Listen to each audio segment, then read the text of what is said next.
Hey Bookaholics, and welcome back to another video. Today I am bringing you my April TBR.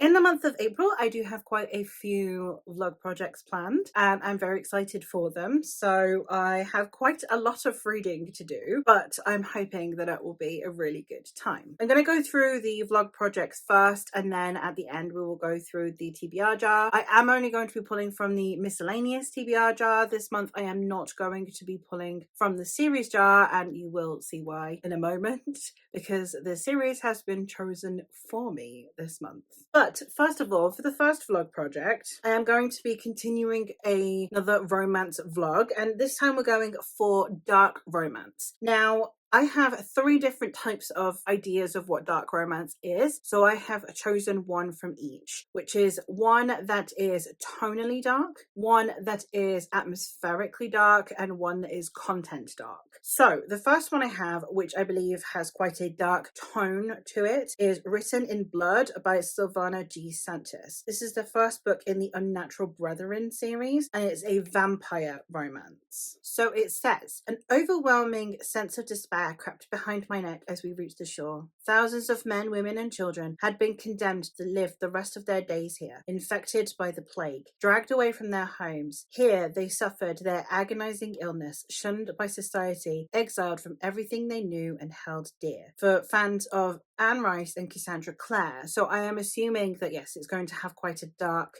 tone to the writing, which I'm interested to see. Then for dark content, I have Butcher and Blackbird by Bryn Weaver, the first book in the Ruinous Love trilogy. I've heard this one's very addictive, and this one has a serial killer story, I believe. So I think it's two different serial killers that fall in love with each other. So we have, when a chance encounter sparks an unlikely bond between rival murderers Sloane and Rowan, the two find something elusive: the friendship of a like-minded pitch black soul. From small town West Virginia to upscale California, from downtown Boston to rural Texas, the two hunters collide in an annual game of blood and suffering, one that pits them against the most dangerous monsters in the country. But as their friendship deepens into something more, the restless ghosts left in their wake only a few steps behind, ready to claim more than their newfound love. I'm excited to see this one. I haven't read a serial killer romance before, so we shall see how I fare. And then one that has, I believe, like a dark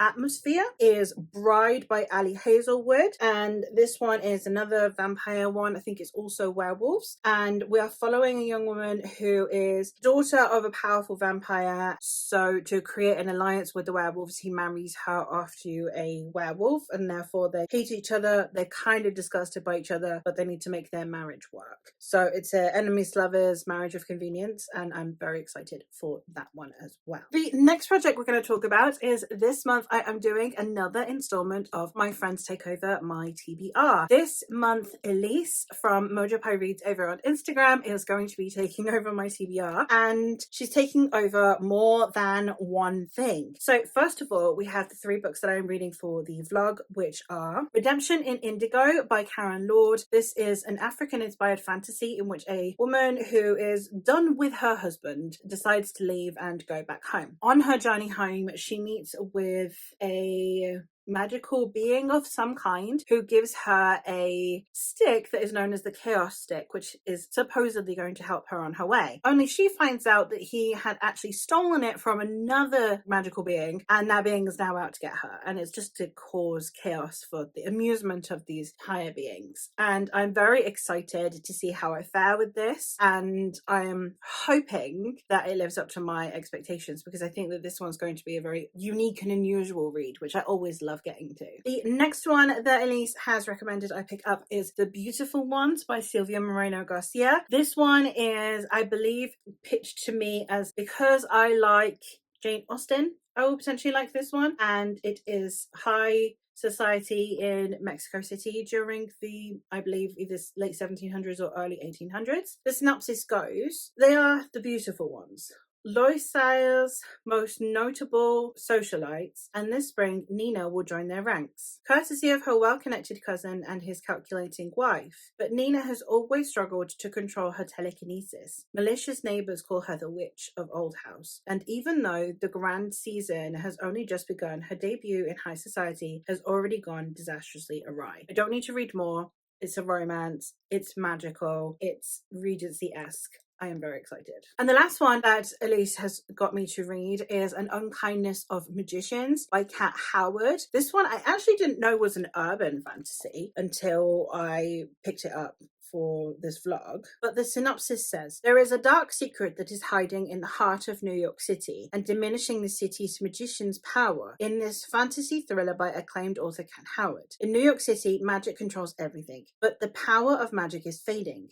No one knows what is happening except for Sydney, a new rare magician with incredible power that has been unmatched in decades. She may be the only person who is able to stop the darkness that is weakening the magic. But Sydney doesn't want to help the system. She wants to destroy it. Sydney comes from the House of Shadows, which controls the magic with the help of sacrifices from magicians. So I am very excited to see how I feel about this one, because New York City, as we may have established with the Great Cities review, that New York City isn't really my vibe. It's not really my thing, but I am hoping that this kind of like a gritty magical tournament thing is what sets me on the right track for liking New York City. However, much like both Esme and Terry before her, Elise isn't done with me. So Elise initially, instead of An Unkindness of Magicians, had actually requested that I read The Ninth Reign, which is the first book in the Winnowing Flame series by Jen Williams. Esme and Terry also both recommended series to me. For Esme, it was Nevernight. For Terry, it was the Raven Shadow series. I figured I would need to do the same with Elise, and I am going to do a reading vlog where I read the entire Winnowing Flame series. I will keep it spoiler free as I did with the previous two, but I'm going to read the entire trilogy. And this series, I believe, is in a world where there are these constant alien invasions that are trying to destroy the planet, and the only ones that have the knowledge on how to defeat them time and time again are these beings known as the Uborans, who are these like vampire-like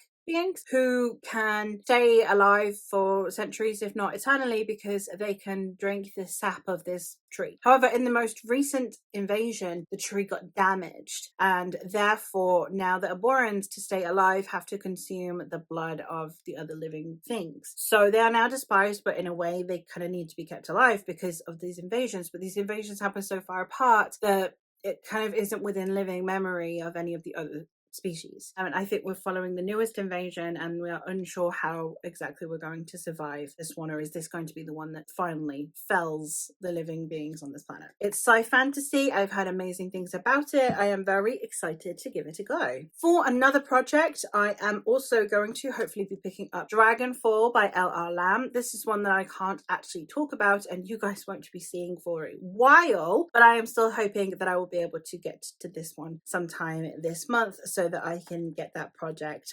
underway. I'm very excited for this one. This is a romantasy. I think it's mostly fantasy, but with a touch of romance in there, but I'm not sure. And this one says, their bond will save the world or shatter it. Long ago, humans betrayed dragons, stealing their magic and banishing them into a dying world. Now their descendants worship dragons as gods, but the gods remember and they do not forgive. So when thief Arcady casts a spell to steal a powerful artifact and accidentally traps Everett, the last male dragon, in the human world, the consequences are deadly. Everett soon realizes the key to his destiny and to regaining his true power lies in Arcady. All he needs to do is convince them to bond with him completely and then kill them. I believe that we have a non-binary protagonist in here, and that gender norms of society are also quite diverse, which is really exciting. The author is non-binary themselves, so I suspect that that's why the conversations are at the forefront, which is always awesome. And we have dragons and romance. You can't really go wrong with that combo.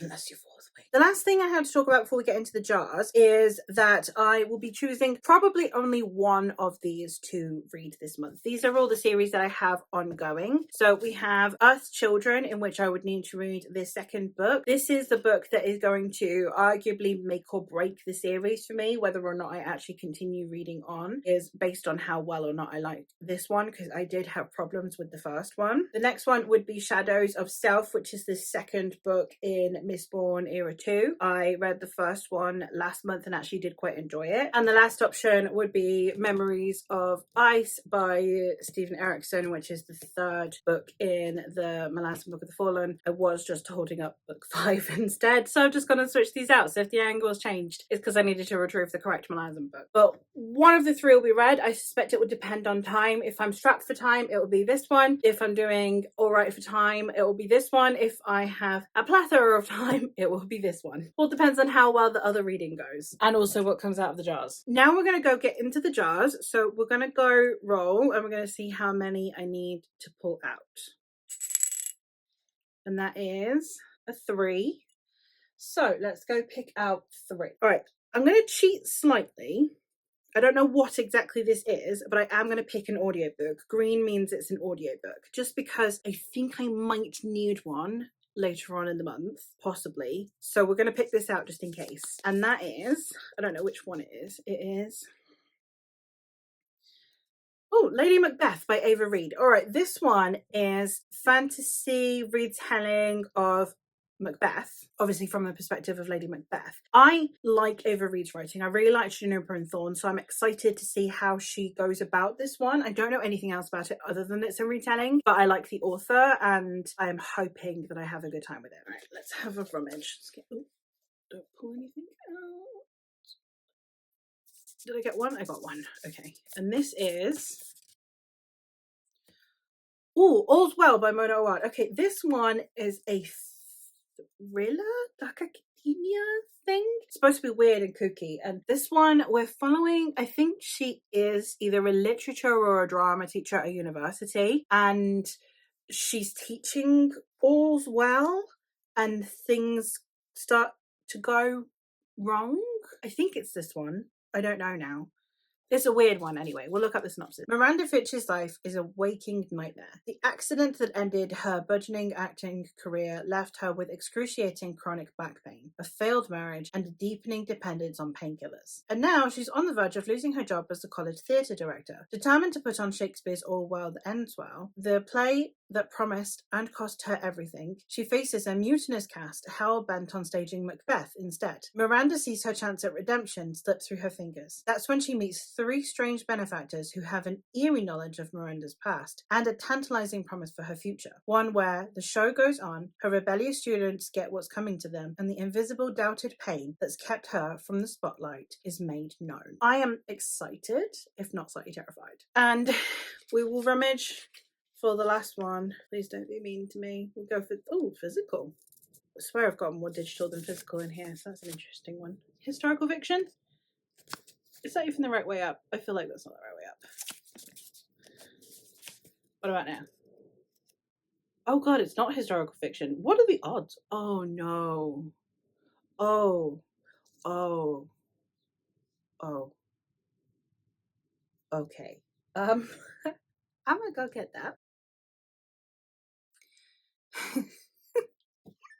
Last month was too good to be true. I already got one book and it was tiny. Okay, I'm reading The War of the Flowers by Tad Williams. This is an epic fantasy standalone by Tad Williams, whom I have now read the Memory, Sorrow and Thorn series by and very much enjoyed. And I'm terrified of this book. I think it's a portal fantasy. It says, in the great city, in the dimly lit office of a mighty tower, 2 deadly creatures meet. A dark bargain is struck, and the master of the House of Hellebore gives an order. War is coming.